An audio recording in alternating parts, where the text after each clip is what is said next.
Bismillahirrohmanirrohim. Alhamdulillah vassalatu vassalamu ala rasulillah.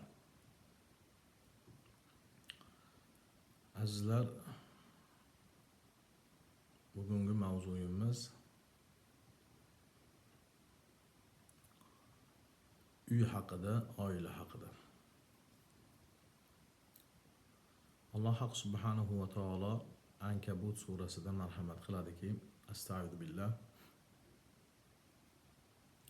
مثل الذين اتخذوا من دون الله أولياء كمثل العنكبوت اتخذت بيتا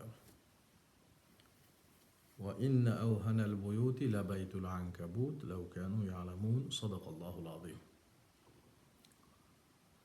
Allohdan o'zga do'st tutganlarning misoli o'ziga in qurgan o'rgimchakka o'xshaydi. Uylarni eng zaifi o'rgimchak uyasidir deydi. Mana shunda juda bir katta ibrat bor ekan aslar.